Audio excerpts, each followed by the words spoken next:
Celtics picked up a 115-113 win over the Brooklyn Nets last night. Kristaps Porzingis hit a game-high 24 points in his return from an illness that cost him 8 games. The Bruins lost yesterday, allowing 3 second-period goals as they fell to the Tampa Bay Lightning 6-2. And the New England Revolution lost 2-1 yesterday to NYCFC. Red Sox spring training, that continues today at 1 o'clock. It is also Championship Sunday in college basketball. Conference championships today in the Ivy League, SEC tournament, A10, AAC, and the Big Ten. And at the Players heading into the final day of play, J.J. Spawn atop the leaderboard at 12 under. Right behind him, Bud Cauley at 11 under. Sports Hub headlines are brought to you by Eastern Mass's leader in drain cleaning and pipelining, Drains by James. Slow drain, clog drain, you need to contact Drains by James today at drainsbyjames.com. I'm Alex Barth on Boston's Home for Sports, 98.5 The Sports Hub. Your next update at 9 o'clock. Listen to it, laugh at it, get mad at it, agree with it, argue about it. It is Boston Sports. Boston Sports. And it is all we do. 98.5 The Sports Hub. This is Sunday Kickoff with Alex Barth and Cerrone Battle. The show that's all Patriots, all football, all year long. The trades, the signings, the front office moves. This is the show that has it all covered. Sunday Kickoff, brought to you by Surfside Iced Tea and Vodka, Prolo Therapy, Blue Sky Restoration Contractors, and Hooters. Now, here are Alex Barth and Cerrone Battle. Welcome into the Sports Hub Sunday Kickoff, March 16th. Alex Barth, Cerrone Battle, George Sepulveda behind the glass today. As we get going on a post-free agency edition, we finally have moves. We finally have the Patriots building towards a roster. So if you're up early heading to the parade, other St. Patrick's Day activities, and a happy St. Patrick's Day to you and yours. We hope you stick it with us here as you're getting ready for the next 2 hours as we talk Patriots free agency. Want to hear from you, your thoughts on the signing, 617-779-0985. We will start big picture, though, Cerrone, on the Patriots starting to rebuild their roster or restoring the roster segment today is brought to you by Blue Sky Restoration Contractors. If your home or business is damaged by a property disaster, call Blue Sky first. With locations across New England, they'll take care of everything from beginning to end. Visit goblusky.com. Blue Sky Restoration, no E, blusky.com. Restoring your property and your life for a brighter tomorrow. So, Cerrone, we've got more of a team. We certainly have more of a defense. What was your big takeaway on the first week of Patriots free agency? Well, it seems to me that they prioritize defense with this team. They saw deficiencies last year, and I think the one thing I think they said, well, we know for a fact that we can improve on this free agent period for now anyway. Yep. Is we can go out to get the guys we want on the defensive end, on the defensive side of the ball. Excuse me. We can go out, we can get a D tackle, we can get a linebacker, we can get a corner, we can pick up a safety. They just added pieces on top of what they felt was. We all know the defense had their moments last year where they absolutely needed improvement. They were banged up a lot, and they didn't have that much depth. So they went out there and they said, okay, we can get these guys in free agency, guys that some of them they're familiar with. We can get these guys in here. They overpaid a little for a D tackle, but they saw it as a need. And they said, hey, you know what? One thing we can do is improve this defense and make our defense pretty solid going into the season before we even hit the draft. And they addressed it. And we all know about some of the moves they tried to make on offense, but it's a little more expensive to fix that side of the ball. But I think they did see a glaring need on the defensive side of the ball. And I don't disagree with that because I think there were many games this year that the offensive line and the receivers were the main topic. But I think if you go back and look at a lot of these games, they left a lot on the table defensively during the season. A lot of games they might have been able to pull off if they was able to get any kind of stops late in those games. So I don't have an issue with them addressing the defensive side of the ball as aggressively as they did. Yeah, Cerrone, it's a really good point. Let's not forget, as bad as the offense was last year, how much that defense struggled throughout significant parts of the season. That being said, you know, we talked last week. Did we think it would be like 2021 when we'd heard the Patriots going aggressive and all of that? And I like there's a quality versus quantity thing, right? And 2021 was a very blunt approach. They just went out and signed the best players on the market. I like the players they did sign. I really do, not just because I think they're good players, but there's a clear, assuming the Patriots are going to do defensively what we think they're going to do, which is sort of change the style to more what they ran in Tennessee. Mm-hmm. Assuming they do that, like, there's a clear role right away for just about everybody they signed. Milton Williams is going to go into that the Jeffrey Simmons role, right? The kind of chess piece, attacking defensive lineman. Robert Spillane gives them some east-west range off the ball. He's going to be the primary tackler. Harold Landry fits into the Harold Landry role. How convenient is that? Carlton Davis opposite Gonzalez, right? It's Morgan Moses, even on offense, is your right tackle, like your starting right tackle. Jonnu Smith, it was like, yeah, you know, they're going to have to carve out a role for him. And Jalen Mills, well, is he a corner? Is he a safety? Where are they going to play him? His role is kind of changing from year to year. Doesn't mean they were bad players, and we've seen with Jonnu Smith, when he got out of New England, he started producing again. But it was more of a blunt approach. This one felt more focused.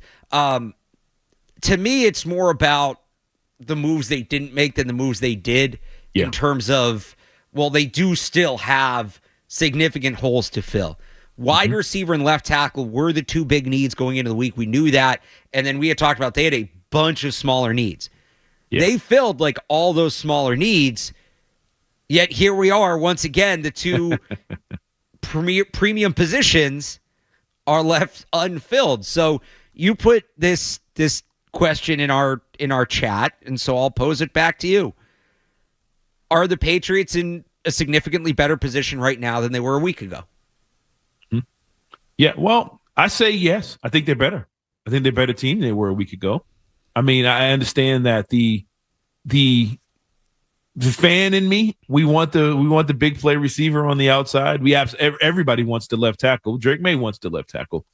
I understand that, but I do think this team is like they also needed a right tackle. They needed somebody that can get after the quarterback. They needed guys that can get off the field on third down. They needed guys they could put on the field so Jacksonville doesn't run it 17 times in a row. These are all needs. They were all major needs, and they're all key things to helping you win football games. Carlton Davis opposite of Gonzalez. I like that. That was a need. You know, so I think today they're better. Put it like this: if they started last season and they had Carlton Davis and all these other guys on the field, they'd be in a different position. Yeah. They wouldn't be in position to draft fourth right now. That's for sure. But I do think this thing is gonna be it's a slow burn, man. And I think people want it to go from a 4-win team to we're competing with the Bills, you know, in one off season. And I think that's not the reality. I think they have to slowly build this team. And I think the pieces, I wouldn't say they're being careful with, but the ones they really have to hit on right now are the wide receivers and that left tackle. You got to get that right. You can't miss on those two positions. So not saying they're being patient with those two positions, but it's hard to go out and get a number one receiver in a Pro Bowl caliber left tackle. They're just hard to do. So you got to get those right. And I think they will address them by the time we get to September and they start playing their first games. I think so too. Like I'm not ruling out. There's two things that people may not love this, but if I'm just playing the prediction game, this isn't what I would do. But if I'm just playing the prediction game, the irony of when we started talking about the draft back when I think we did our first show of the year in late August, right? Yep. And I'm sure we did some segment on here's the players to watch in the draft because I had to talk college football. The top two guys on the list were Will Campbell and Tet McMillan. Right, those were coming into the season. All right, it's probably they're going to be a tackler or receiver. Here's the best tackle. Here's the best receiver. And then Will Campbell's arms are too short. Tet McMillan isn't as fast and athletic as people want. So then we went through like Luther Burden and Kelvin Banks, and then it's like, all right, well, is Abdul Carter actually the guy? Will Travis Hunter Mason fall? Graham. Right, Mason Graham had his moment.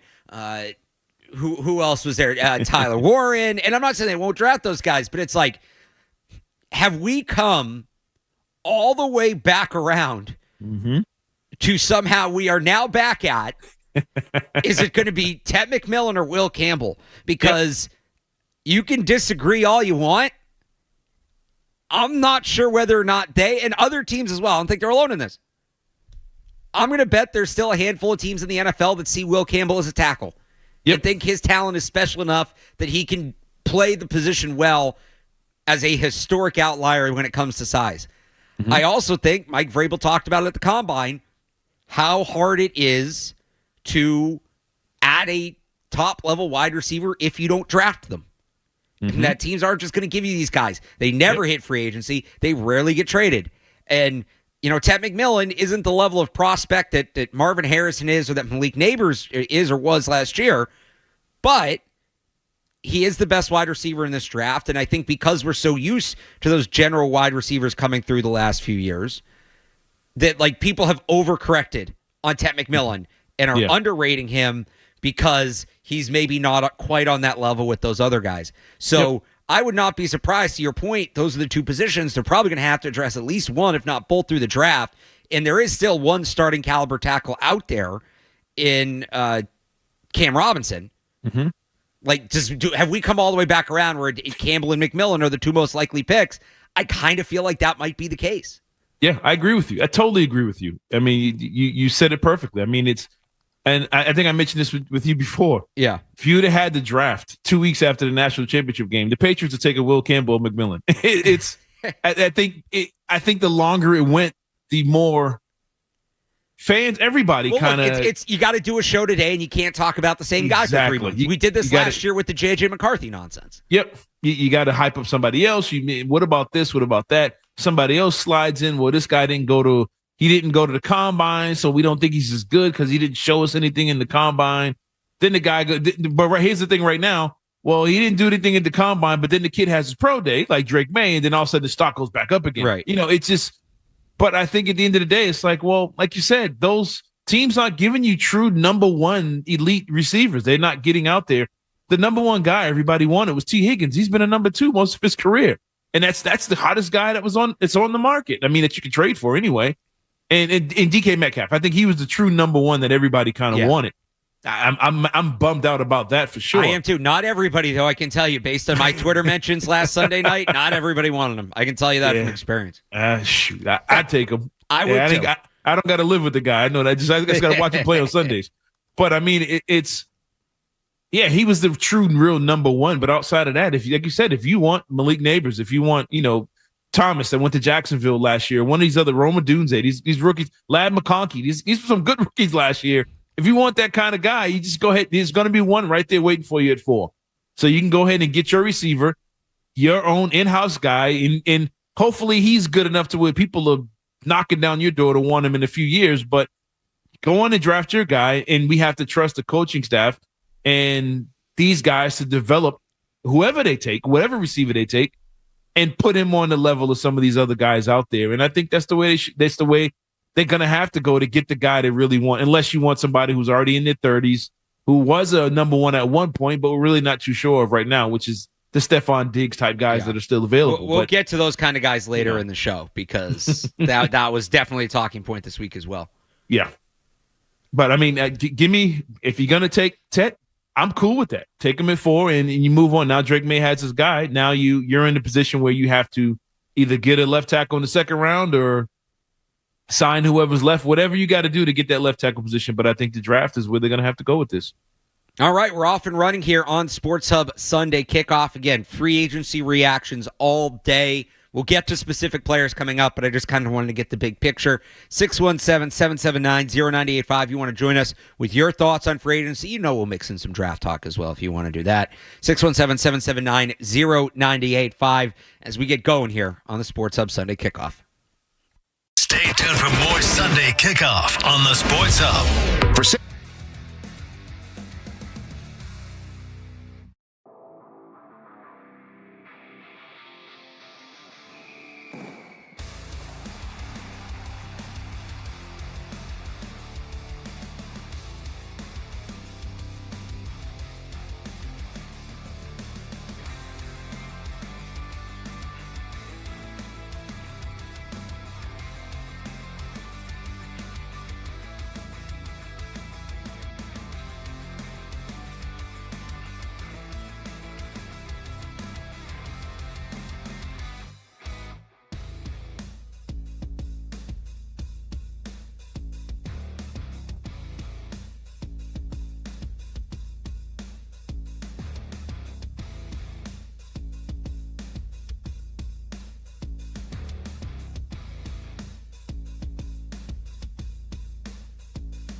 Talking football every Sunday morning with the insiders and with you. It's Sunday Kickoff on 98.5 The Sports Hub.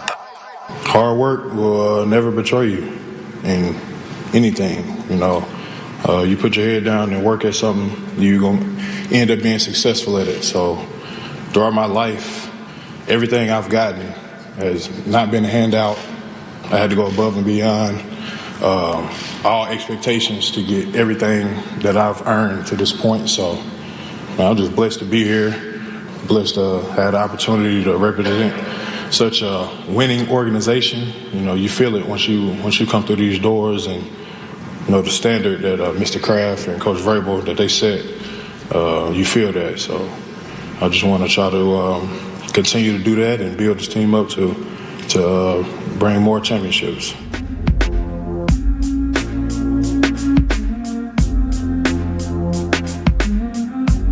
That was Milton Williams this week at the introductory press conference on Thursday. Now the highest paid player in Patriots history. If people think that sounds weird, by the way, it is significant. It's also just, a cap goes up every year. The contracts get bigger every year. Somebody new essentially becomes the highest paid player. In the NFL every year, the organization every couple of years. That's how it goes. But anyway, Milton Williams, it's a 4-year deal. $102 million, about 60 of it guaranteed. I think it's just over 60 guaranteed. He is going to be the big name attached to this free agency class. Obviously, a lot of players in the class, but he is the headliner. And the Patriots went out and got their guy, and it sounds like got aggressive. And it was a little bit of a roller coaster because that first hour and a half, Patriots weren't signing anybody. Names are going off the board. Milton Williams was the one they'd been attached to as much as probably anybody since the Combines are on. And he's going to the Panthers, and then they signed a couple other guys, Spillane and Carlton Davis. Me and Matt Dolph were recording reaction videos. So they get Spillane, they get Davis, they get Morgan Moses. All right, it's calming down a little bit. We'll go record these videos. And Jim Louth walks in 2 minutes into the first one. Oh, hey, they actually got Milton Williams. So they were able to go back to the table, get aggressive, which Mike Vrabel had talked about, and get their guy. To me, Milton Williams really symbolizes the change in the defense. 290-pound defensive tackle. This is a guy that is not a two-gapper. He is not there to eat blocks. He is there to beat blockers, get into the backfield, wreak havoc. Now, the question is, how's he going to look in a bigger role? He played 48% of the snaps last year in Philly. That was a career high in 4 years. He's in that rotation with Jalen Carter, with Jordan Davis, with a lot of other really good players. He is going to play more here. My guess is his usage rate is going to be about 80%. So that's going to be the question. Patriots are paying for potential here. They're not paying for production. But they got one of the best players in the market to highlight this class. Yeah, I mean, I don't see how anyone's really hating on this move or mad about the kid. Was he 25 years old or whatever? I mean, you saw his impact. He's just he's one of those guys that if your defense is playing well most of the game and you find yourself with the lead late in the game, we know the other team is in these obvious passing situations, you finally have somebody that says, okay, not finally, Christian Barmore, but he had 8.5 sacks when he was healthy a couple of years ago. You have another guy that can help wreak havoc when teams are in 3rd and long, 3rd and 10. That another game last year, that Rams game, where you kept getting them in obvious 3rd down situations, and you just couldn't get to Stafford to save your life. Guys like him will help. I mean, how long can he hold up because he's playing more? Time will tell. Like you said, this is about potential and not about what so much of what he's done already in the past is what you think he can do and what you think he can do with the guys around him, the guys you're going to put around him. And look, I think it's a major need for this team. Much as we talked about Mason Graham and D tackles that can get after it, they wouldn't got one that's already done it on a professional level. And I don't have any issue with that. And it's just wild. Like you said, you're watching Twitter and he's on his way to Carolina. Everybody report he's going to sign with Carolina. I would love to be a fly on the wall to see. I want to see a hard knocks of the Patriots front office and Carolina's at the same time to see how this thing really worked out. But I'm glad they got him, and I think he fills a major need for this team. And I would just love to see Barmore at 100% next to this guy just to see what they would really look like in key big game situations. And you've been big on the element of like, and a lot of people have talked about this, but I know you've brought it up on this show that New England can be a tough sell to free agents. Mm-hmm. We saw that a little bit, right? Chris Godwin leaves. It sounded like maybe $10 million on the table in terms of the difference between what his contract would have been here and what it was in Tampa. And look, nobody likes to move. I get it. But what does it mean for the organization? Maybe not this year, but like next year. Mm-hmm. Does it help at all? How does it help that they were able to sign one of the top free agents and get him to come here? I think it's key. I think we talked about it last week. I think if you start signing some of these guys near the top end of this free agent class, that's how you get the guys underneath to come inside. It's like, well, if they're going, okay, I'll go over there. This guy left the Eagles situation. They just come off a Super Bowl. He would have went to Carolina where his money would have went a lot further. Right. in Carolina. But the situation in Carolina is like, you know what? I really don't trust that situation there. I don't need their ownership situation. I don't know how many players really feel great about that. It's just a shaky ground over there. So for the Patriots to nail a guy like that, to get Carlton Davis, to get all these guys, I think was it plays well in their favor going forward. And look, you put some wins up this season, and next year you're back. I think you're back. You don't even have to win the Super Bowl to win division. Just be a good football team this year. And I think most of that goes out the window because now you have a selling point of, okay, we're back to being a winning organization, a team that can get some wins, and guys want to win and get paid at the same time. So I think getting these guys in free agency was a huge step up for this franchise and getting them back on track. Do you think, and like Felger kind of talked about this week when I was on with him on Friday, like, is there a different level of selling the team between offense and defense, right? Like, is it easier for them? I mean, clearly it is, I guess. You look at the results, right? It's harder to get offensive players to come here than defensive players to come here. It's not necessarily a universal across-the-board thing, I think is becoming kind of clear. And I wonder if, they're going to focus on the draft offense in the draft more because of that or something like that. But it definitely helps on the defensive side of the ball. But there is that dichotomy of, like, the offensive players weren't coming here, the defensive players were. Let's go. Or sorry, go ahead. No, go ahead. I'm agreeing with you 100% on that. I think the one things these guys do that sign guys that a lot of some of these coaches kind of knew, which I don't think that's a bad thing. No, that makes, when you're trying to rebuild the culture, that is a very smart thing to do. Yeah, let's bring in our guys, and look, defensive things. The one thing you can trust about this current team, real quick, you can trust Mike Vrabel. You can trust the veteran head coaches they brought in. These guys with a lot of experience that have been around. Those are the one things they can trust about the Patriots right now is the defensive side of the ball and the with this coaching staff that they brought in. Offensively, it's still, if it's up between them and Tampa or another team, it's like, well, I'm just going to go to Tampa because I'm familiar with that.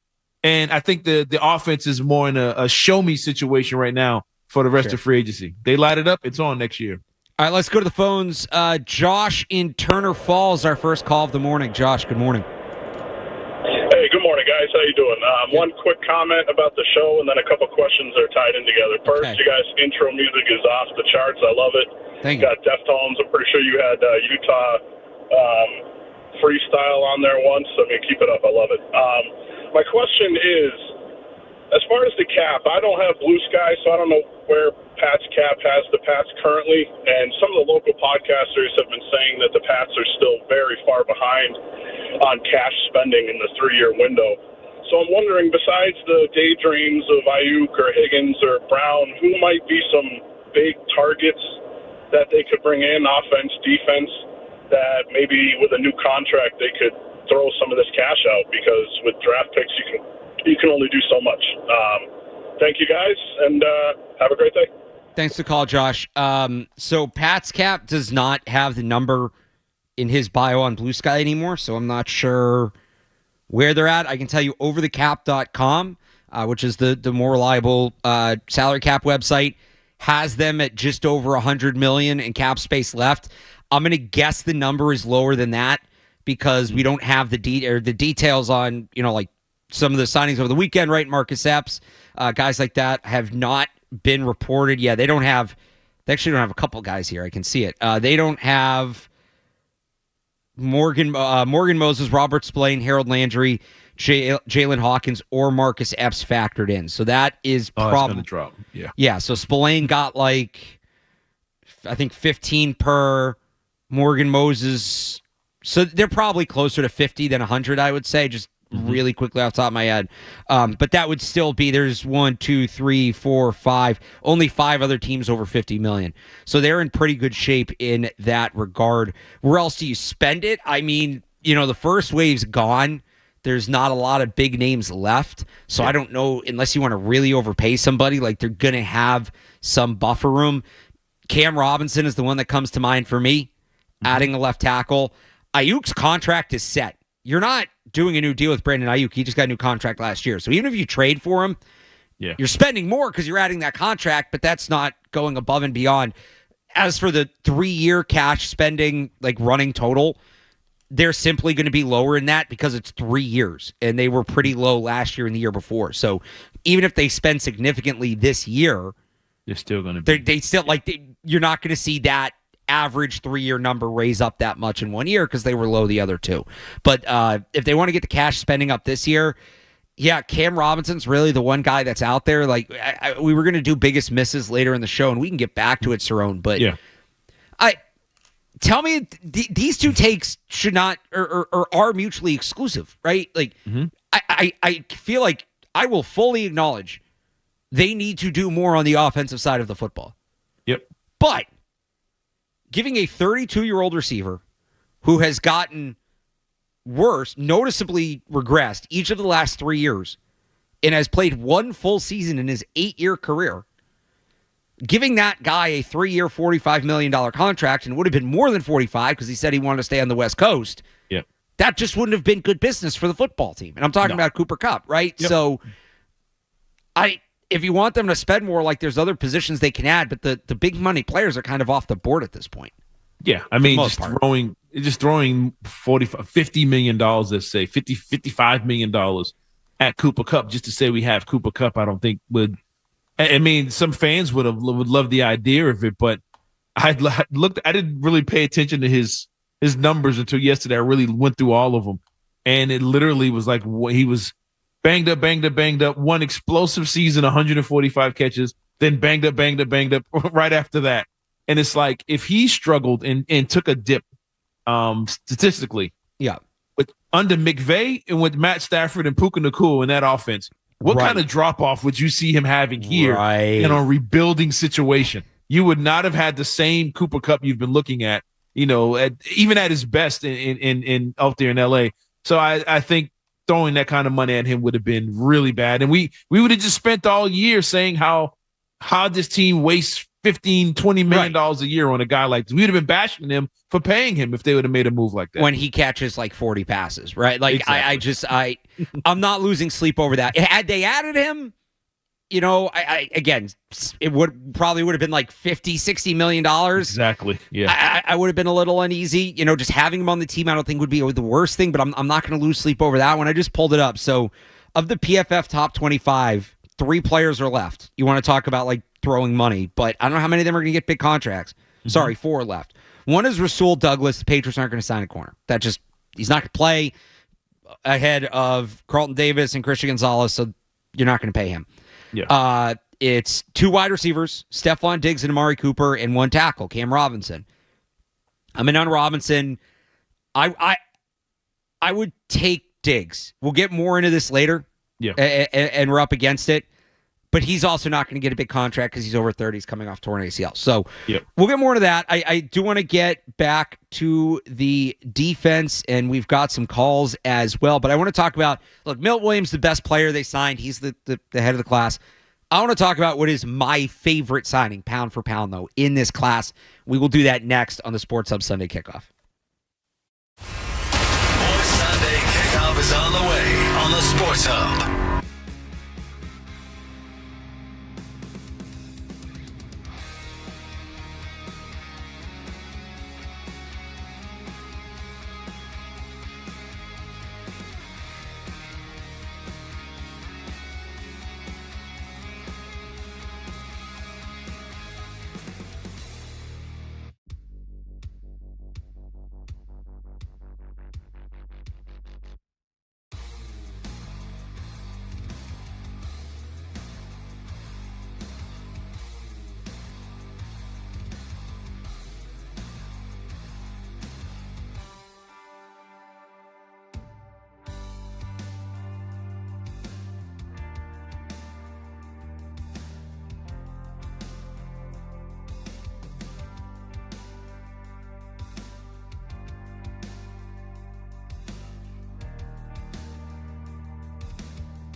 Kickoff with Alex Barth and Cerrone Battle on your station for the best football coverage. 98.5 The Sports Hub. How do you feel about Christian Gonzalez, and how do you feel about teaming up with him in the secondary? I'm excited, man. I'm excited. He's a young, great player. I've watched his film even when he was coming out of college. I watched his film. I always kind of do a little background check on the corners coming in the league. I guess it's a competitive thing, but I liked his film. He's long, he's rangy, got good ball skills. He had a really good year last year, in my opinion. I didn't watch too many Patriots defensive tapes, but from what I've seen on the highlights, he looked like he was playing good ball. And I'm always eager to match up or just kind of team up with guys who has similar skill sets as me and can help push me in practice, and I could push him in practice. And, it's always an iron that sharpens iron. So I'm excited for that. I'm excited to get to practice with him, get to know him a little bit, pick his brain, just kind of see how we can help each other grow.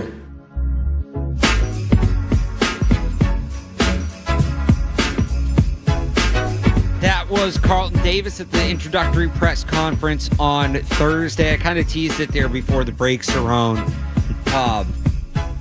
Obviously, Quinn Williams, the big signing and all that. I think my favorite signing the Patriots made pound for pound was Carlton Davis. Mm-hmm.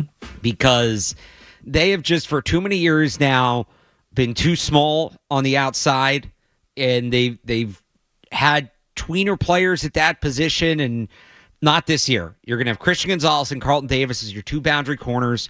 That gives you a ton of options in terms of how you want to match up. Gives you size, gives you physicality. And not only that, they're going to help the pass rush. This is a team that's going to want to rush for a lot. They're not going to blitz a ton. And so you got to be able to have guys that can stick and cover on the back end, and they can do that, and they're going to give you some coverage sacks. It also means they're probably going to stay at a relatively high rate of man coverage. Yeah. Because those are two of the best man cover corners in football. So Carlton Davis is somebody I talked about, obviously, coming into free agency. I think he just makes a ton of sense.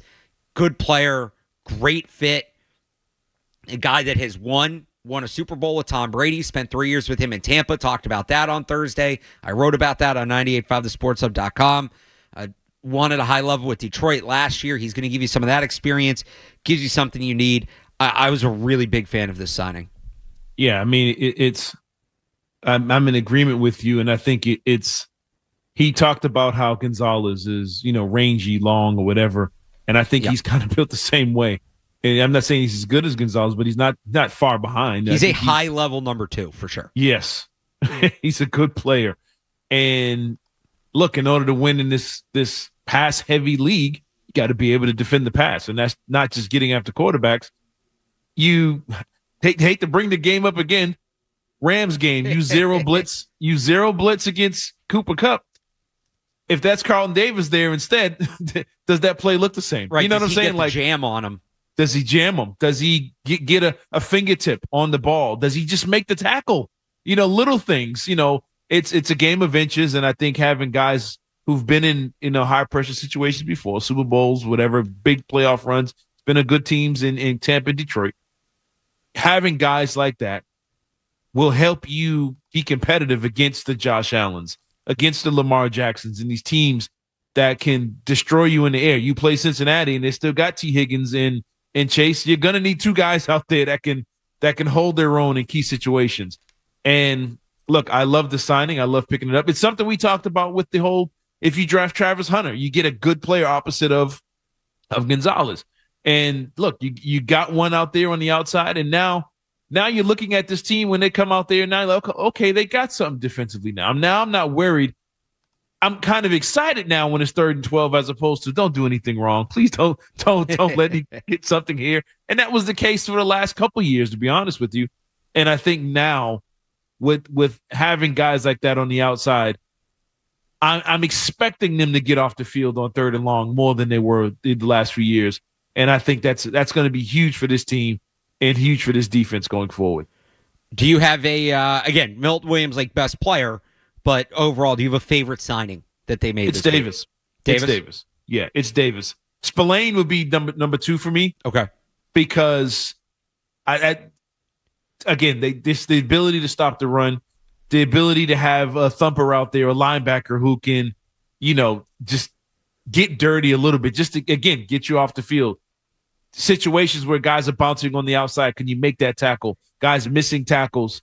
And I understand they didn't have Bentley last year, but I'm looking at it as, hey, you got Spillane and you got Bentley. Now you have a couple good linebackers out there on early down situations that can make plays. And Spillane, I think he had 10 tackles for loss this year. He gets in the backfield a little bit. Yeah. So I think having guys like that, extra guys like that, will only help a good defense. And I think defense wins games. And so I'm kind of excited about the guys that they've picked up. I'm with you on Spillane, and I think him and Bentley play well off each other. Some people have asked, is, signing Spillane, who's very stylistically different, mean maybe the end for Juwan Bentley in New England? We've obviously seen them move on from some cornerstone-type players. We'll get to David Andrews a little later in the show.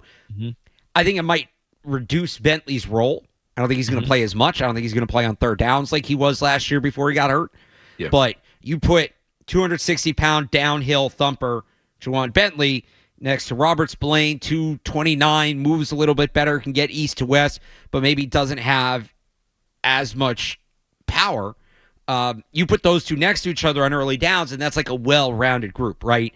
Mm-hmm. So Bentley's not going to play as much. I still think he plays, to me, with Spillane, if he's pushing anybody off the roster, it's Shalani Tavai, who might have been off the roster anyway, just, the way everything is gone. But I like the two of them together. Another, sneaky one, well, we're on the Raiders, and this one didn't get a lot of run because it was Friday afternoon. And this is hardly a guarantee. This is more of I'm kind of curious, more so than anything else. Marcus Epps, the safety from the Raiders they signed. I've been big on this. They need a true free safety to play on the back end. Yeah. Whether it's the Duron Harmon role, whether it's the Devin McCourty role, which its usage is different, but a true free safety so Peppers and Duggar can play in the box where they're best. Will that be Marcus Epps? I don't know. He played 3 games last year. He's coming off a torn ACL. The reports are he'll be ready well before training camp. That was the report from NFL Network. Does that mean spring practices? I don't know. But, Marcus Epps not a bad free safety. He's not Javon Holland. Yeah, but that's what I wanted. When he was healthy, he's not a bad free safety. He's 29 years old, so you think maybe still something left. He could be like a sneaky, strong signing on the back end. Maybe. Or maybe his knee doesn't work now and he doesn't do anything for him. But I that one kind of was under the radar. And that has the potential to be, I don't know, to use the term sleeper from the draft. It's a little different from free agency, but that has the potential to be a sleeper signing, I guess, if you want to call it that. Yeah, I mean, it's one of those guys that, you wonder if with this coaching staff, this veteran defensive coaching staff, can they, I won't say coach up, the guy's 29 years old, but can you put him in positions to where he really helps that defense out and he's back there making plays for you? And could, like you said, not win you a game or two, but make some plays along the way to where he becomes more of a household name in New England than he was in Vegas. And look, if I think it's a position need, we talked about Javon Holland and possibly getting some guys in the draft to play that position. But if you get something out of him, that is a sneaky big pickup for this team because I think it is a true position of need that's kind of getting overlooked with a few of these other spots. All right, Q. Phil, I see you on the phones. We're going to step away real quick, and we come back right to your calls on the Sports Hub Sunday Kickoff. Plus, you want to join us, 617-779-0985, right to your calls after this. More Sunday Kickoff coming up on the Sports Hub.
never too early to talk football on Sunday. Coming to the game on Sunday. This is Sunday Kickoff with Alex Barth and Cerrone Battle on 98.5 The Sports Hub.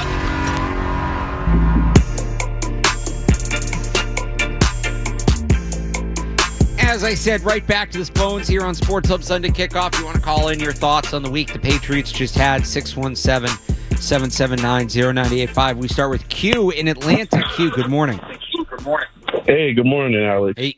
I have a take on Travis Hunter that I haven't heard anywhere. Okay. And as a guy in the minutia, Alex, I'm a little disappointed you didn't have this one. Okay. But here we go. I think the Patriots have the best team to support Travis Hunter. Not only do they have a coach who's played both ways, they have a current player who's played both ways, and Josh McDaniels has experience with Julian Edelman playing on defense. So I think the Patriots have the best system to support him. And speaking of Marcus Jones real quick, I just have a quick rant. Yep. I don't understand how people are saying that we should get rid of him if he's not a scheme fit. I'm sorry, but I'm not sure how a guy who's an all-pro returner, who's great on defense if put in the right position, it's not like he's Miles Bryant, and who can play offense, I don't see how getting rid of him when we need good players makes us a better team. Thanks. Yeah, thanks, Q. 100% agree on Marcus Jones. I don't understand people rushing him out the door. You know, do you re-sign him next year when he's a free agent? Not necessarily a guy I'd break the bank for, just, again, because they are changing defense, but definitely not rushing him out the door. I'd very much would want him on the team this year. As for the Travis Hunter point, I get where he's coming from. The Julian Edelman thing's a little different. He had to play defense out of necessity. That wasn't like a two-way player thing. He also wasn't playing offense full-time at that point. He was rarely playing offense. It was defense and special teams. And the thing with Travis Hunter, especially if you're the Patriots, at this point, now that they've signed Carlton Davis, it really seems like they're going to draft, if they draft him, they're going to draft him as a receiver. Todd Downing's never coached receivers. So that's the area where his game needs to develop. Do they have the best wide receivers coach of the teams he could go to? I'm not saying he's a bad fit. Yeah.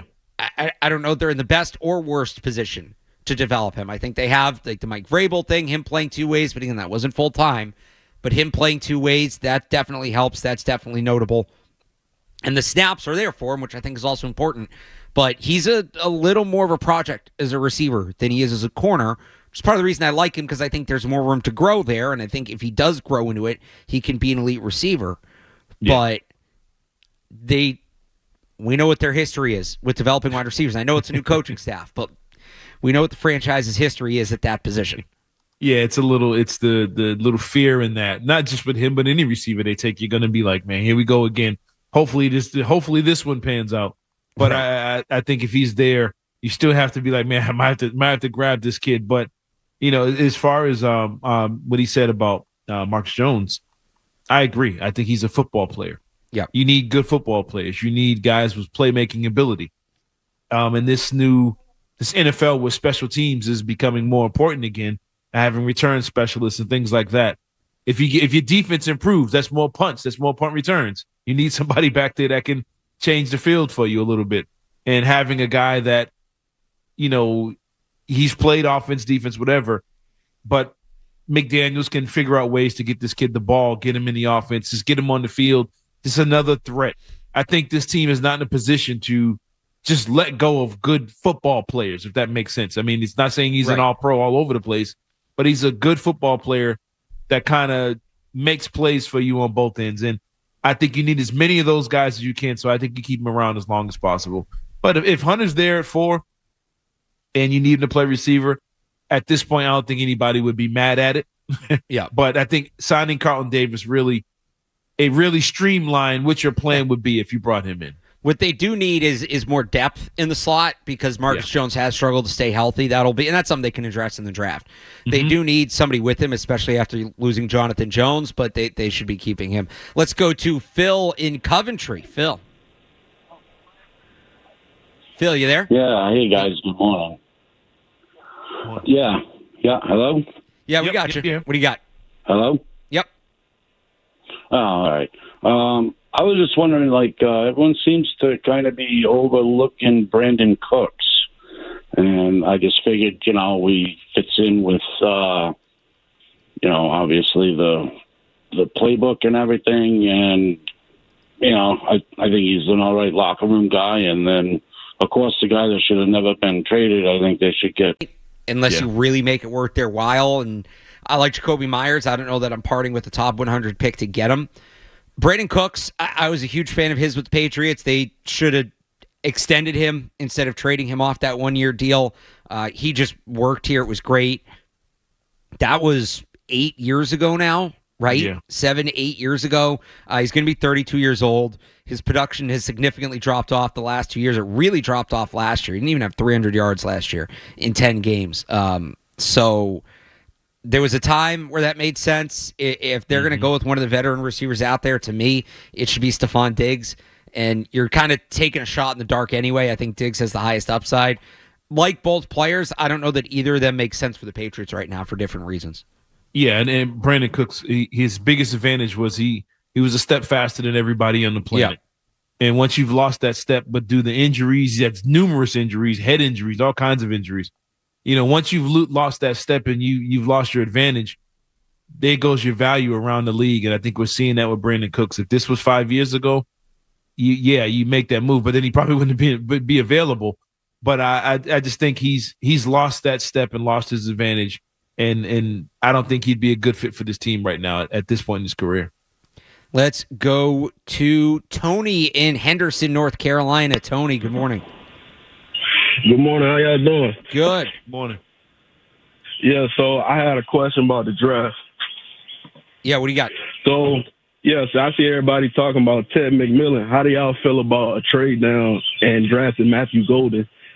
I feel like he's a better fit in the offense than Ted is. And then the second part of the draft, how do y'all feel about a trade back up and drafting Josh Simmons? That's all I had. All right, thanks for the call, Tony. Big Matthew Golden fan. I would love to see him here. It's just tough. Where he falls in the draft is going to be tricky, although some of the draft insiders are saying he might be the first wide receiver off the board.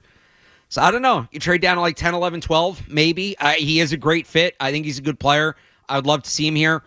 I am less into the idea of Josh Simmons because I think this team needs their top draft picks to play and make an impact this year. Simmons is a good player. He is coming off a significant injury. He dislocated his kneecap. There's a technical term for it that I'm blanking on. It's the same injury Cole Strange has, and that kept him off the field for 12 months. So Simmons did that in late November. So like best case scenario, you get him back late October, and that's a rookie coming in at an important position. If he's your second pick, so in that scenario, it's Golden at the top, and then Simmons, that makes it a little easier to swallow because he's not your top pick that's not playing. But I am a little nervous about Simmons just because, again, I think that, and even people might say, well, that's just a rookie year. Like moving forward, it's a significant injury. You don't know what he's going to look like coming off of that. You don't know that you're getting the same player. He's a first-round talent, and there are teams that can more afford to take that risk. The Patriots, not one of them. I've compared him to kind of Dominique Easley. And I know Patriots fans aren't going to like that, and I get it's a different position, but Dominique Easley was a top 15 talent in college who had knee problems, who fell to the end of the first round. Patriots gambled on the talent. It obviously didn't work out, but that was the thought process there. Malcolm Mitchell's another guy that was a top 50 talent, and the Patriots got him in the fourth round because he had bad knees. You can afford to do that when your roster's kind of stacked and you can take a chance. The Patriots not in position to draft somebody like that in my mind. Wasn't that the situation with Gronk as well? He had back issues. That's a good pull. And great. We all know the talent was there, but people were scared of his back issues. He falls to the Patriots, and because they were already so good, it was like, let's just get this kid in. He still had injury issues over his career, but we all saw what kind of play he turned into. Look, his first point about Golden, I'm a fan. I wouldn't be mad if they signed him at all. I mean, he's one of those guys, you go out and probably buy his jersey. I think he's that kind of talent and would be a star player in New England with Drake May. And I absolutely wouldn't be opposed to them taking a player like that. I mean, how do you get him? I don't know. Do you take him top 4? I don't know about that. But if somebody's going to take this kid in the first round, it just depends on how it's going to happen. You're going to trade back, someone's going to trade up, whatever. But I don't see him getting out of the first round, not with that type of talent and athleticism. But I would absolutely love that kid on the Patriots. All right, you guys just filled up the phones. This is awesome. I see all of you waiting on the line. We're past it, so we have to hit these headlines. We'll come back. A lot of you calling about offense, too. We've talked mostly about the defensive free agents so far. I want to get to the offense and your calls after these headlines. 90 seconds, no commercials here on the Sports Hub. From the Town Fair Tire Studios, this is your home for every Patriots game. Into the end zone, trying to keep the play alive. Falling down, he goes to the end zone. It's got it! Touchdown! WBZ-FM at HD Boston. 98.5, the Sports Hub. A Beasley Media Group station. Sports Hub headlines. Presented by Celsius Energy Drinks. The Celtics picked up a 115-113 win over the Brooklyn Nets last night. Kristaps Porzingis had a game-high 24 points in his return from an illness that had cost him 8 games. The Bruins lost yesterday, allowing 3 second-period goals as they fell to the Tampa Bay Lightning 6-2. The New England Revolution lost yesterday as well, falling 2-1 to New York City FC. The Red Sox, they are in spring training this afternoon. They take on the Minnesota Twins, and it is Selection Sunday. But first, a few more conference championships to be decided. Conference title games today in the Ivy League, SEC, A-10, American, and wrapping things up with the Big Ten at 3:30. And in the players, it is J.J. Spawn atop the board at 12 under. Bud Cauley right behind him at 11 under. The leaders will tee off at the top of the 10 o'clock hour. Sports Hub headlines are brought to you by Drains by James, Eastern Mass's leader in drain cleaning and pipelining. Drains by James, low drain, clogged drain. You need to contact Drains by James today at drainsbyjames.com. I'm Alex Barth on Boston's Home for Sports, 98.5 The Sports Hub. Your next update at 10 o'clock. Some people play the game. Hey, Jaylen Brown. Blocked by Horford. Some talk about it. Welcome to the Sports Hub Celtics Show, by the way. Jim Murray, Chris Gasper. The Sports Hub Celtics Show with Murray and Gasper. Saturdays at noon on the Sports Hub. He begins the approach with a run-up and a swing right leg. Every football game starts with a kickoff. This is Sunday Kickoff with Alex Barth and Cerrone Battle on your home for Patriots football. 98.5 The Sports Hub. Morgan, it's a very young room right now. I know there's still work that can be done to fill the room. You're the quote unquote the old guy, the veteran guy. How OG. I like it. Yeah, I refer to myself. How can you help those guys? You know, it's been part of my DNA, man. You know, I had great vets when I came into the league as Trent Williams and guys like that. And, you know, one thing he always told me as a player coming up through this league, man, make sure you pass it down. And that's the thing is, like, when you're competing, whether it's in any facet of life, when you get able to teach somebody and show them things and you're able to learn in that room, it makes everybody better because that guy behind you is getting better every day. So you can't be a complacent player and be that same person. You got to show up every day and make yourself better. So when you have that mentality for a room, especially for our offensive line, because we operate, you know, as one, 5 equals 1, we never leave the field. You know, those are the two positions, quarterback and offensive line. We never leave the field. We're always on the field. We can't raise our hand and say, hey, coach, we need a water break. So it's very important for us to be able to work together, you know, not even on the field, but off the field as well, getting to know each other, you know, dinners and things like that, because I truly believe, you know, if you don't know your brothers off the field, how can you go to battle with them on the field? So bringing that mentality as an older guy in the locker room and just bringing guys along and showing them the way, it's going to be a great deal for us. Morgan Moses, one of the Patriots' offensive signings, 4 total. Matt Collins. Why can't I do this off the top of my head? Josh Dobbs. Who's the last one? Oh, Wes Schweitzer, backup guard. So mostly focused on defense. They did get one starter on offense in Morgan Moses. He is a definitive starter. No battle at right tackle. No, just Caden Wallace going to push him. Nope.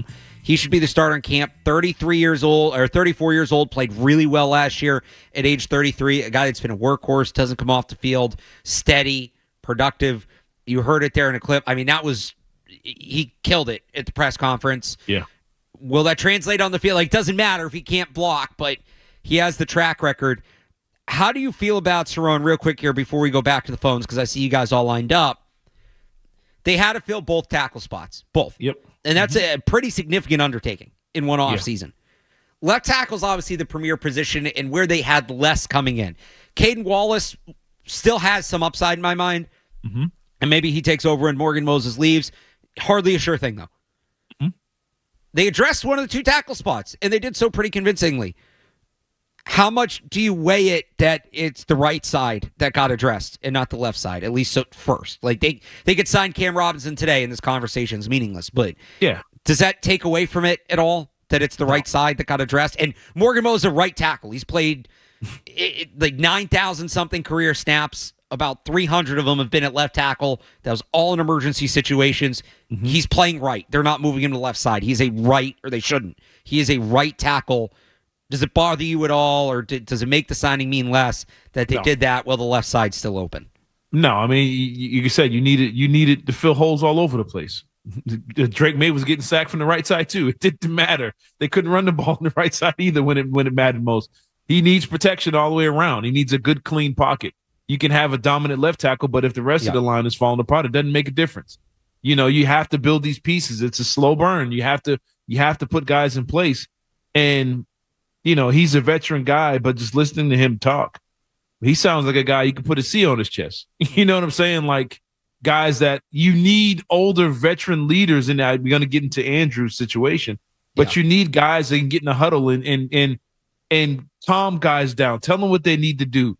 Show the younger guys proper technique and proper form, how to take care of themselves, how to be effective into their 30s. You know, you need more guys like that on this team, more of a veteran team. You can't just be young all over the place. And look, I don't mind that they signed the right tackle, again, position of need. You got edge rushers dominant edge rushers that come from the left side, which would be his right. And you need protection out there as well. So it doesn't matter to me the order that they fill these positions as long as they fill them and put stable guys out there and improve this entire offensive line, this offense. Let's go to Randy in Providence. Likes the Morgan Moses signing. Randy, how you doing? Hi, I'm good. How are you this morning? Good. Good. Yeah, I thought Morgan Moses signing is going to be one of the more underrated signings of the free agency period. Like, for all the NFL, honestly.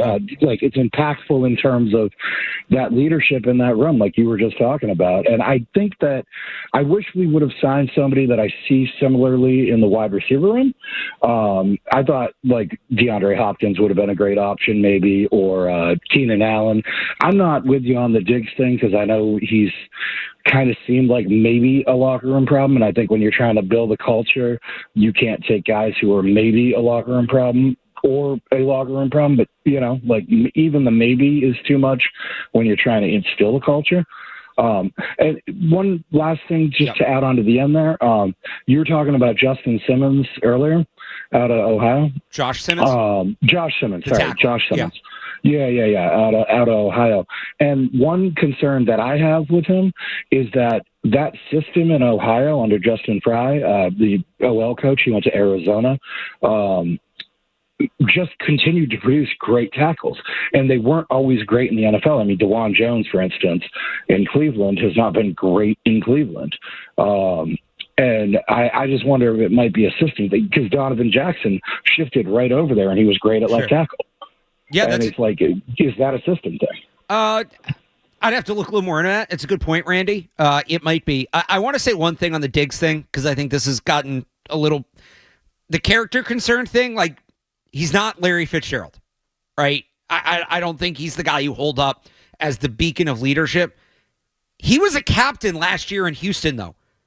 He goes to Houston in his first year, gets named a captain. They raved about his influence on that team from the start of camp. And people want to focus that he shot his way out of Buffalo. Did he? Or maybe everybody's golden boy was the problem and people just don't want to talk about that. Because in Minnesota, it seemed like he was generally well-liked. He wanted a new contract and they weren't going to pay him. So they traded him. I don't fault the guy for that. Did it end well in Buffalo? No, but he goes to Houston and, again, becomes a captain in year one. So I don't think he's this locker room problem everybody's talking about. Again, is he going to go up there like Morgan Moses and look like a life coach at the podium? I don't know. Probably not. I'm not super familiar with his press conference demeanor, I'll be honest. But he's not, I don't know. I don't think he's like a locker room cancer either. Yeah. You don't go to a new team in year one, a team that had a really good foundation in Houston, And D'Amico Ryans is one of these motivator, like rah-rah coaches. He's not going to name Diggs a captain if he doesn't believe he can handle that responsibility. So we need to calm down a little bit with Stephon Diggs being like a problem in the room. He's not Deontay Johnson.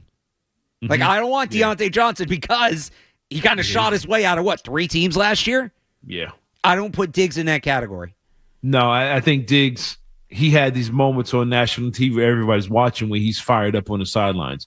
And I think that's just frustration with not getting to the next level in the playoffs and losing key games. I think it was more in-game frustration, than it was, like a guy that I don't put Diggs in this category, but I didn't like what I saw from Deebo Samuel last year, snatching up his punter, pushing guys around, things like that, in certain situations. Some of the things he said, he gives me more locker room diva than Stephon Diggs does.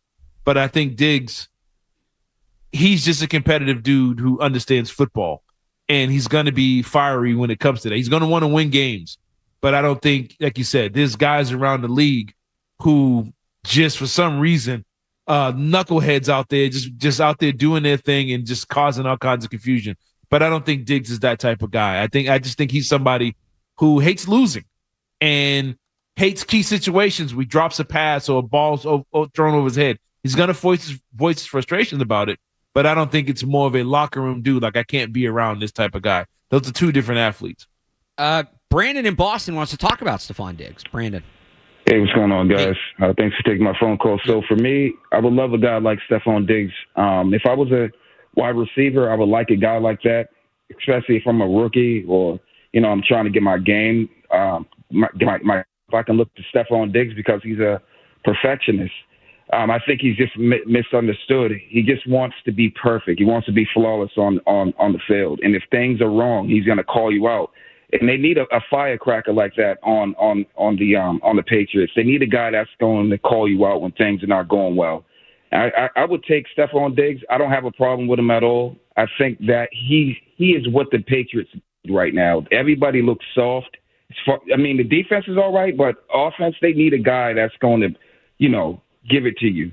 Give it to you raw, man, and let you know what you need to do to be good on the field. He needs to let Drake May know, look, hit me here. I'm going to be, hit me in this gap, coordination-wise. I would love – I'll take a fly on it. Give me Stephon Diggs. Brandon, at this point, they're flyers. And let me be clear about that. Yeah. We're a long way from DK Metcalf and T. Higgins here. We are. But for what's left, I think if you're going to take a flyer, when you're looking at Cooper Kupp's off the market, but, Amari Cooper, Brandon Cooks, some of these other guys that are out there, Diggs has the highest upside of anyone. Yeah. Now, there is the obvious downside that you're probably not getting him on the field until October. So he's not going to get a training camp working with Drake May. Mm-hmm. And even at that point, he's coming back from a torn ACL. Yeah. He's over 30, like hardly a perfect situation. But they're not like Justin Jefferson's not falling into their lap. Yeah. Unless they really hit in the draft. Diggs is a veteran. He's a guy who's going to help that room. He's going to be able to teach some of these younger receivers. He is a perfectionist, like the caller mentioned. And he can still do some of that stuff even when he's hurt. But you aren't getting him from the start of the year. And that, to me, is the biggest drawback on Diggs. Had he not torn his ACL last year, I would think he signed already. Probably re-signed in Houston. He probably stays in Houston. Yeah. Because, again, he was a captain there. They liked him. All right, Walter, Mike, Adam, I see you guys on the phone. We got to hit a quick break. Right back to your calls after this on the Sports Hub Sunday Kickoff. Stay tuned for more Sunday Kickoff on the Sports Hub. Hey, small business owner.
and Cerrone Battle are here, talking football every Sunday morning with the insiders and with you. It's Sunday Kickoff on 98.5 The Sports Hub.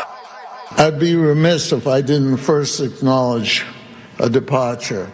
Today we released our two-time Super Bowl champion and one of my favorite players ever to come through our locker room, David Andrews. David's been an integral part of the Patriots for the past decade, including the past 8 years he was a captain of the team. And he was just not a leader in the locker room, but he was an outstanding individual in the community and very special. On a personal level, I was able to spend time with him, with David and his incredible wife, Mackenzie, on a trip to the Holy Land, and really got to know them very well 5 or 6 years ago. And he's just a very special guy, and it's the hard part of this business when you have to release people.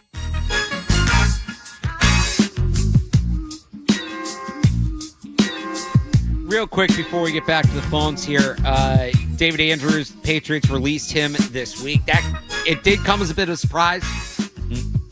You know, they added another need on the offensive line, which didn't feel like they should be doing at this point. If I had to guess, and I'm not saying I agree with this, but if I had to guess why they did it, they didn't want to be in a situation. Look, he was coming off of significant injury and rotator cuff surgery, right? Yeah. You know, I think 32 years old. They didn't, you know, if you go into camp and David Andrews is on the team, he's your starting center. He's getting all the reps.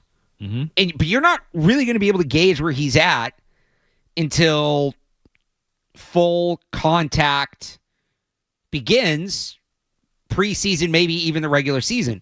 So if you then get to like the end of September and you realize David Andrews doesn't have it anymore, now you're stuck. Right. Well, now whoever you're going to isn't fully prepared. So I wonder if this was just getting it out of the way. Should they have done it maybe before free agency started to help them get a shot to find a new team? Yeah, the timing's still weird. But not only do they have to replace a tremendous player, they have to replace a tremendous person, a guy that, you know, as long as I've covered the team, leader, accountable, respectful, demanding, any word you want to put on him, like truly a rare kind of person. They'll miss him. They will miss him on and off the field. If he wants to play again, I hope he gets another shot.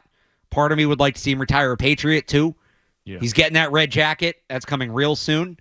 And just a truly embodied, when the Patriots were great, truly embodied everything about what it took for that team to be great.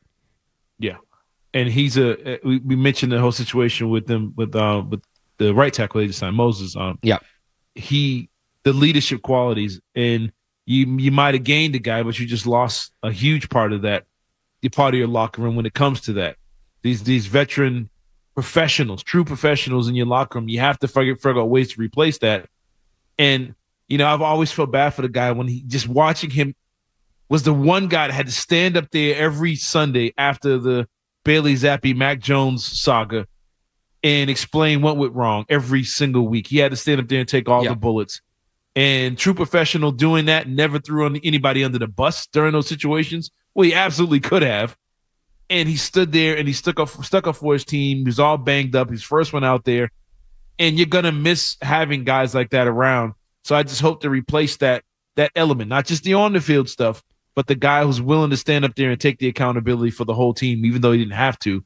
You know, you don't come across a lot of professionals that are willing to do that in today's sports, and you just lost a big one with that, but hopefully they can replace it. And I'm with you. I think maybe Morgan Moses is the guy. In terms of on the field, we do have two Mike in the cars, so I know one of them wants to talk about Cole Strange maybe as an on-the-field replacement for David Andrews. Mike. Hey, guys. I appreciate you taking the call.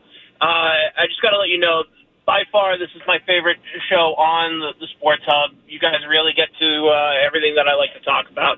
So thank you. Yeah, appreciate it. Thanks for listening. Of course. my main question is Cole Strange a bust?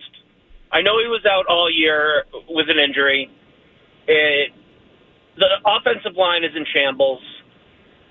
I'm begging the team to do everything they can to find offensive talent. But my main worry is the offensive line. And I'm worried that Cole Strange I feel like we haven't seen enough of him. And after missing all of last year, is he a bust? Thanks for taking the call, guys. Yeah, thanks for the call, Mike. We'll see if they sign somebody. I would assume he'll factor into the center battle this year. 30 games, 29 starts in 3 seasons. Injuries have absolutely been a problem. I don't know if he's an overall bust. Does he have a chance to maybe go somewhere else? Because he's not a scheme fit here anymore. So does he have a chance, if it doesn't work out here, to go somewhere else, running that Shanahan offense and maybe become a serviceable player? If he can stay healthy, I wouldn't rule that out. But in terms of what the Patriots invested in him, the 29th overall pick, moving back in the 2022 NFL draft, unless he becomes their starting center this year and holds on to that for a while, I think it's going to be pretty hard to justify that pick in retrospect. Yeah, it's getting harder and harder to justify the pick. Yeah, and it's almost like you said, is he a bust? I think sometimes in order to be a bust, I think you got to have higher expectations. And I don't know if the expectations of him were ever high enough to we can say, oh man, he's a bust. He didn't live up to those, Pro Bowl expectations. So I don't know if the expectations were he was going to be a star player in this league. But I think where they selected him put him on the radar of being a bust or something like that. He didn't do it. I mean, they took him that early. And It's unfortunate for him. And he didn't live up to the expectations of where the team thought he would be, taking him that high. But, I think they need so much offensive line help right now. I would love for him to be healthy and figure out a way to earn a role on his team. But right now it's looking pretty difficult, and it's getting harder and harder with every signing that this team does when it comes to that offensive line. So if you can be in a first-round pick, is he a bust? Yeah, he's definitely leaning on that side of it. Let's go to the other Mike in the car on the receivers. Mike. Hey, guys. Thank you for taking the call. No I wanted to toss out the idea of bringing somebody who I think is under the radar, and Cerrone keeps talking about, veterans with experience. Wide receiver I really like, Hunter Renfrow, is with the Raiders. I'd followed him since his Clemson days where he was a walk-on, who's probably one of the most important wide receivers in the last 10 years there. From what he did for that program, he had a great season with the Raiders, I think with 90-plus catches. I know he's had some concussion issues, but, he fell off the radar last year. He's out of the game right now, but he has posted that he's available. I know the Jags and we're talking about maybe reconnecting him with Lawrence where, they played together, but I think he had some overlap with Josh in Vegas. I just like the player. I think he's a super hard worker. And I think that kind of leadership, again, he's been in the league. He's played big games. I would love to see him as part of the team. And, I would just love to get your guys' thought on, is he someone that could come in and, help make a difference? I'll listen. Thanks again. Yeah, thanks for calling, Mike. I don't know about that one. It was released by the Raiders last March, so didn't even get to camp. Has not been with the team since. So this isn't like he was in camp last year, didn't look good, got cut. He's been out of the league for over a year now. Yeah, he's bad. He's got to be battling something. There's something about him that they see that we don't get to see when it comes to probably his medicals, and it's probably. So the concussions are part of it. He did play 17 games his last season, but he had 1,000 yards in 2021. The next year, he had 300, and then he had under 300 in 2023. I always thought he was overrated coming out of Clemson. Mm-hmm. I really did. He had that one big year. I think that might have been a fluke. I'm good on Hunter Renfrow. They don't need to add a guy that hasn't played football in a year. Yeah. That just isn't. I don't, to answer the caller's question, I don't see how he comes in and makes an impact. Yeah, I think if it was a situation, like you said, if he was out there playing last year, he just wasn't getting enough reps or whatever because he was Devontae Adams in and Jacoby Myers was out there getting all the reps, getting all the targets, and his numbers fell off, that's one thing. But when the whole league says, "No, we're good," and don't pick you up, right? I think there's a bad look. And there's always, as a fans, we see these guys on TV, we see their highlights, whatever. These teams see them beyond that. They know them better than we know these guys. They know them like their own family members. And if there's something that's scaring them off to where no one touches you after you're a 1,000-yard guy just 2 years ago, there's a reason to that. So I think everybody's kind of out on him right now, unless he has a situation where he pops up somewhere and kind of gets back in the groove. He's still fairly young, so I don't think this situation would be the one for him. Maybe a team that has a bunch of veteran receivers already out there that are already good. He can go to Kansas City or something like that, and they take a chance on him, and that might be his way of getting back in the league. But I don't think coming in as on a young team is the way to go for him right now. Let's go to Walter in Boston on the offseason. Walter, what's up? Hey, good morning, guys. My thing is this: if you get Cam Robinson here, it frees up for what you can do in the draft. The reason why I want Golden here is because he's a guy you can put on the field that can get you at every level of the field, right? And you got a big arm quarterback now. It's like the reason why I want Diggs here with him is because even if Diggs doesn't play till October, he's going to be teaching these young guys route running because he's a route runner extraordinaire. You know what I'm saying? It's like Patriots need playmakers. There's no defense in the league and looks at this receiving core of a bunch of 3s and 4s because that's what you have is scaring anybody. You need guys like Golden and Diggs when he eventually gets on the field that can stretch the field and go intermediately. And Kirk, Brock, last week you said that I said that Kirk was a number one. I never said that. I said he was the number one on this team because you have the worst receiving core in football.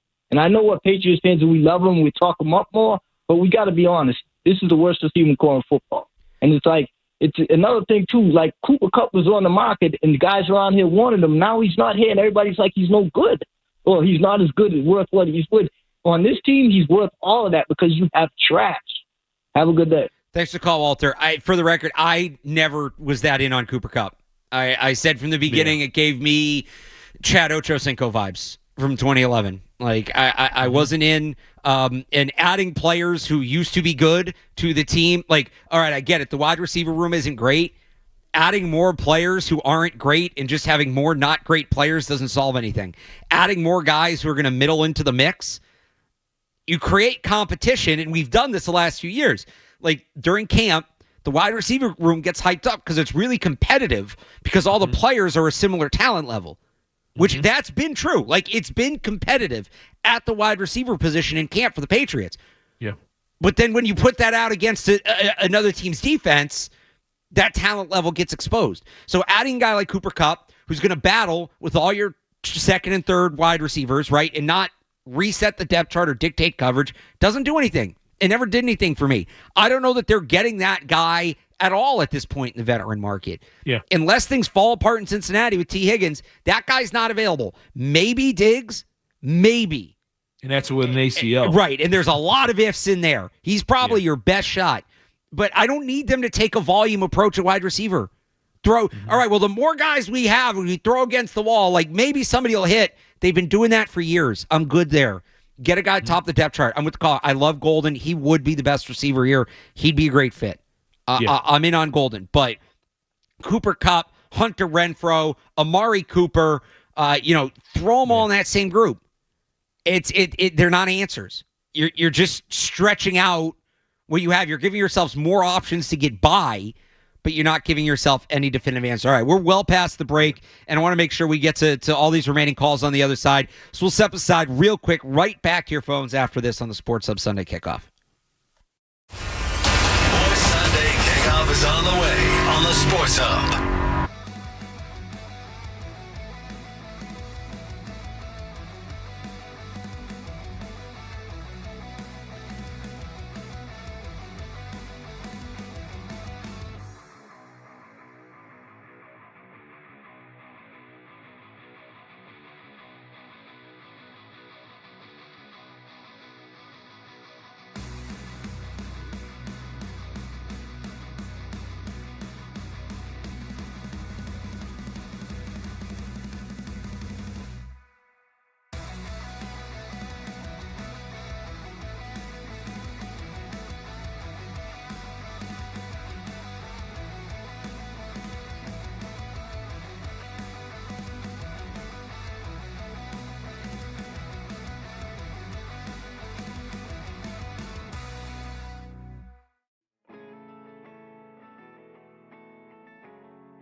Alex Barth and Cerrone Battle on your station for the best football coverage. 98.5 The Sports Hub.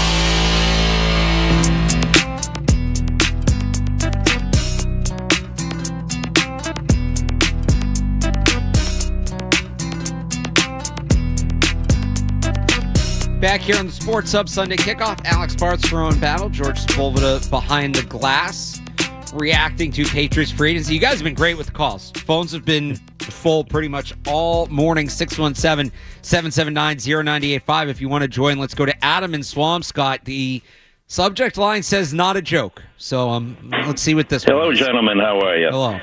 Well, this team is so devoid of talent. We need to think out of the box here, and this is a plan that is so simple. Even Elliot Wolf could execute on it, which I know is a low bar. But I think we trade Drake May for the first pick in the draft.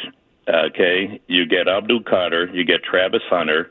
With all that extra draft capital you trade back into the late first round, get Luther Burden and any left tackle you want. Second round, draft a linebacker, cut Jelani Tavai. He should not be here. Third round, draft a stud running back. You still have a bunch of other draft picks. Who's playing quarterback? Joe Milton's playing quarterback. He has a better arm than Drake May. He's just as fast as Drake May. Is his short game and mental acumen as good as Drake May's? I don't know, but we saw last year that Drake May, let's be honest, wasn't fantastic either in some of that stuff.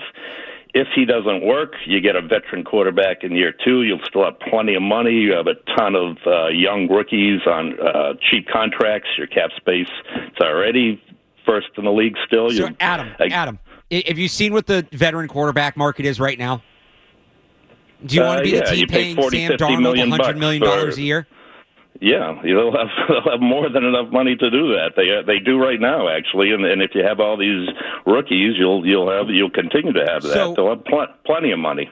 All right, thanks for the call. The team's devoid of talent, so we're going to trade their best asset at the most important position, spend more money to be worse there, and then just hope we hit in the draft. Because of the 2 quarters you saw from Joe Milton against the third-string Bills team in Week 18. Look, I'm a Joe Milton guy. Everybody knows that. Yep. It was one game against backups. That's if you're basing your evaluation, you have to you can't weigh that one game equal to everything Drake May did during the season with very little to no help. And to say this, just to go with his theory. Yeah. If you believe that much in Joe Milton, that he's better than Drake May, why don't you trade Joe Milton for all the assets and you still have Drake May and you build your team up? Trade Joe Milton for the number 1 pick in the draft and get Abdul Carter or everybody else you want. I mean, come on now. I appreciate the call, but what do you say at the beginning is so simple, even Elliot Wolf could do it. You'd be fired before the trade was completed. Drake May, I don't know. You tell me if I'm out of line here, Cerrone. Drake May, one of the 15 most valuable assets in the NFL right now. I'm not saying he's a top 15 player. Easily. But one of the 15 most valuable assets in the league. Mm-hmm. He's certainly worth more than just the first overall pick. I'll tell you that. Especially in this draft. I like Abdul Carter, but not a first overall pick in most drafts. Yep. So, no. There's 10 seconds of fun for you. Let's go to Kendall in North Carolina, who does want to talk about the quarterbacks and maybe help me prove my point that you don't want to be in the quarterback market right now, Kendall. Hey, what's going on, Alex? What's going on, Cerrone? What's going on now? I got a question. I'm late getting here, so I don't know if y'all went over this, but what should the Patriots fans be rooting for with these free agent quarterbacks to help us out at number 4? Like, let's just say we want Travis Hunter at 4 or Abdul Carter. What should we be hoping for with like Rodgers? We need to hope he goes to Minnesota, or hope he doesn't go to the Giants, or with Russell, like if Russell Wilson goes to the Giants or Browns, do you still think they can draft a quarterback? I want to talk about this right here and how what should we be rooting for with the rest of these free agent quarterbacks. I appreciate y'all. Yeah, thanks for the call, Kendall. It's pretty simple. You want to root for the Titans, Browns, and Giants to not land any of these guys. Mm-hmm. Like it's that simple. And then I would say on top of that, if one of them does, because it would be wild if all three get none of the veterans that are out there. It does sound like the Falcons plan on holding on to Kirk Cousins. Not really sure why they're doing that, but that helps the Patriots. So that brings you to really Aaron Rodgers and Russell Wilson as the last two guys out there. Aaron Rodgers is not going to let the team that signs him draft a quarterback. He's just not. Like everything we know about the guy, he's not going to want to deal with that. Apparently, he wants to go to Minnesota, and Minnesota's still deciding what they want to do because I guess J.J. McCarthy isn't a sure thing. Who said that a year ago? If he goes to Minnesota, that's excellent for the Patriots because Russell Wilson, like he put up with Justin Fields last year, he is more the kind of guy, I don't know that he has the sway where he can prevent a team from bringing in the next guy. Yeah. And like if Russell Wilson goes to Cleveland, I could see that maybe not at the top of the draft, maybe it's a round 2 thing like Jackson Dart, but they're going to draft a guy. Yeah, go on. I'm sorry. The Giants have to take a quarterback, period, full stop. Or they have to come away from this offseason with a starting quarterback, I should say. So if they don't land Rodgers or Wilson, that is going to be a quarterback. Now, you need 2 to go in order to get one of Hunter or Carter, and it's likely going to be Hunter.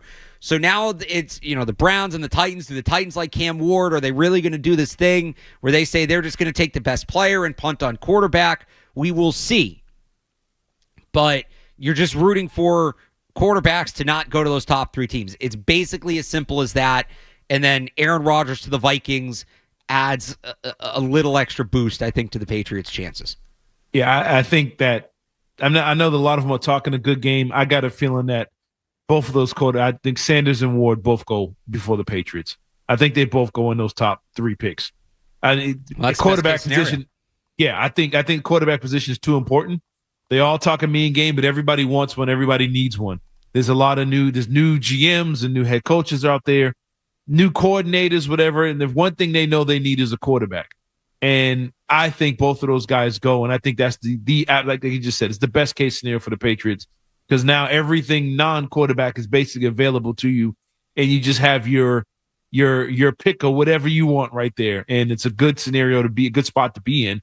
But I think both of those quarterbacks go early. And look, you might have somebody who's trying to jump in there and get one. We understand the trades and stuff haven't happened yet. But the teams that are there now, I think 2 of them are going to end up with those quarterbacks. Absolutely. Let's go to Chuck in Ohio, and they've got a couple wide receiver calls on the board. We'll start with Chuck in Ohio. Chuck, how we doing? Chuck, you there? Chuck going once. Chuck going twice. All right, call back, Chuck, if you want his comment line. He said he wanted them to draft Emeka Egbuka from Ohio State. Shocker, the guy in Ohio wants the Ohio State guy. Good fit for not a bad pick, though. Good pick for the McDaniels offense. Fits that slot volume role. Chain mover, not necessarily a big play threat at the NFL level. At 38, would definitely make sense, but you're still looking for that big play threat. All right, another wide receiver call. Alex in the car on Tet McMillan. How do you feel about Tet, Alex? Hey, guys. How's it going? Yeah, so, I mean, I don't know. I heard you mention Matthew Golden earlier. I don't really like Matthew Golden, to be honest. I think he's an average wide receiver. I think that, like you said, it's like throwing a volume guy into the equation. Like, it's like just adding to the depth of it. I do not like Matthew Golden. I think Ted McMillan is the only guy in this draft that has, like, elite level capability. I think if Abdul Carter's not available, which I don't think he will be, I think Ted McMillan is the best thing you can get for our needs. We already stacked up on defense. I think we're going to have a top 5 defense in the league anyway. So I think that they need, like, Ted McMillan, a guy like that, who can go down the field, catch you a ball. And then you got a guy like Pop Douglas in the slot that can catch you reliable things over the middle and short passes. But you need a guy that can go get the ball down the field. Would you take Tet over Travis Hunter? 100%. I mean, he popped off against Travis Hunter twice in his career. He's 2 for 2 against him in his career. Travis is, I think, another average receiver. I don't think he's going to be an elite star in the league. I'm not saying Tet will, but I think his upside is higher than Travis. I do not think Travis Hunter will be an elite wide receiver in the NFL. All right, thanks for the call, Alex. I actually see it the other way. I think Tet is the floor guy.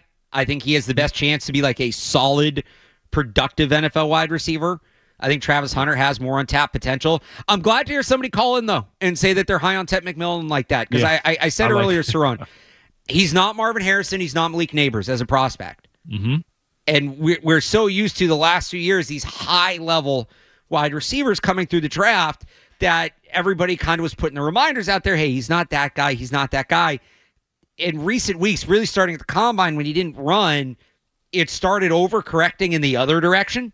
Mm-hmm. To, oh, he sucks. And it's like, no, like he's kind of a weird prospect for this time because the way the league has gone about it at the wide receiver position, this isn't 100%, but as a generality, it's we're going to go find the best athletes and teach them how to play wide receiver. We don't care if these guys are super technically skilled. We're just going to find guys that, we think we can coach up. And Ted McMillan is the antithesis of that. He is incredibly technically developed as a receiver. Excellent hands, great catch radius, really good route runner, especially at the first two levels. Like, he does a lot of the coachables already very well. He's just not a super explosive athlete, and you can't really teach that. So teams are going to kind of have to weigh that. He's definitely more of everybody's zigging. He's more of a zag in terms of the prototype at the position, but he is incredibly talented. Like let's not get away from that.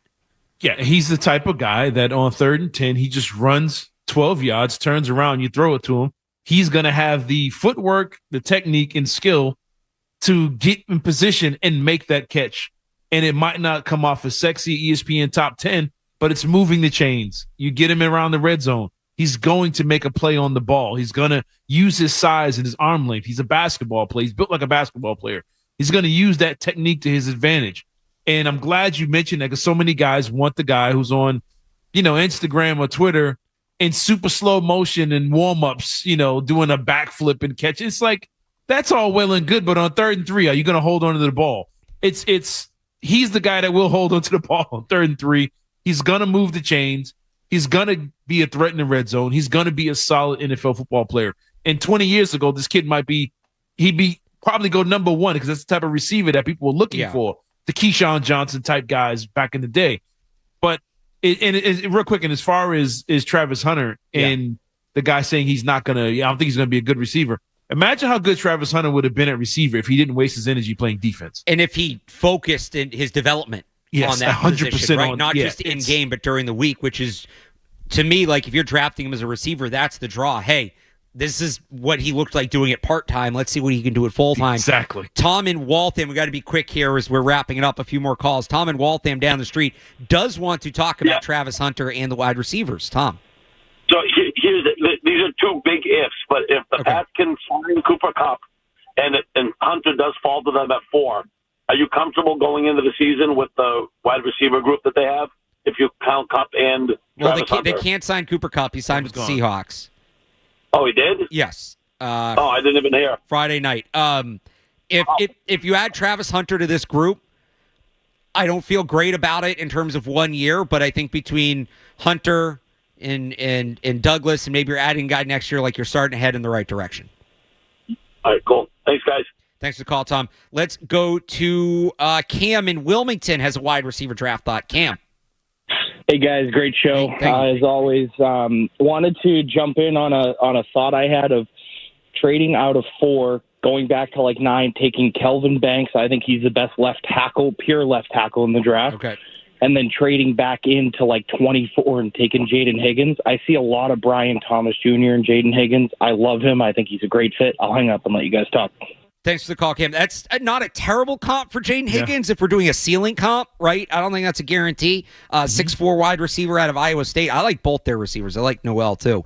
24 is maybe a little rich, but if you're feeling it, he definitely is a fit. If their first 2 picks, and I don't know that you need to do it at 24, but maybe at 9 and 30, maybe you move to 30, 31. If you come out with Kelvin Banks and Jaden Higgins, you did okay. I don't know if it's the best draft they could have, but I think you did okay. Yeah, I'm big on Calvin Banks. So if you come out of that with Calvin Banks and one of these other receivers, I think most people would be cool with that. But I'm a fan of Calvin Banks, and I wouldn't be mad if he ends up as a Patriot. All right, Stephen Mansfield, wrap us up strong here. Give us something good to close with. Yeah, I think we should trade Drake May and maybe the 4th pick. Call the Chiefs and see if we can get fat ass Patrick Mahomes over here in New England. Very good. What do you got, Steve? Is that it? What else? Maybe get some other picks out of it. I just think Mahomes in New England, we could bring back the Super Bowl, Thanks for the call, Steve. Yeah, what a way to close. I thought he was making fun of the guy that called earlier. Said it would be easy. I know he's going to double down. It would be easy to trade Drake May. That's an easy decision, apparently. Yeah, it's real easy. You'll be unemployed by the time the trade goes through. But Nico Harrison still has a job. That's true. So that's true. Who knows? This was great. I appreciate everybody calling in today. This was fun. Like I kind of put a rundown together, but I want to hear from the people today, and the people absolutely delivered. If you missed any of the show, you can check it out on the 98.5 The Sports Hub YouTube page, or wherever you get your podcast. Sports Hub Sunday Kickoff. We will be back next week, same time, same place. In the meantime, you can follow Cerrone on Twitter at Cerrone_battle. You can follow me at RealAlexBarth. We'll have a new Patriots Hub podcast dropping tomorrow with Matt Dolph to react more to free agency. And it is officially draft season. Mock Draft Mondays on 98.5thesportshub.com. Offseason.98.5thesportshub.com. Those start tomorrow. I will have a fun mock draft type piece up in the morning. But that's enough from us. We got Joe Murray, Mark Dendero coming up next here on a Sports Hub. George Spolva did a great job as always. Cerrone, thanks. We will talk to you next week. Bye. More Sunday Kickoff coming up on the Sports Hub. Get on up and get on down to Hooters. Where else can you get a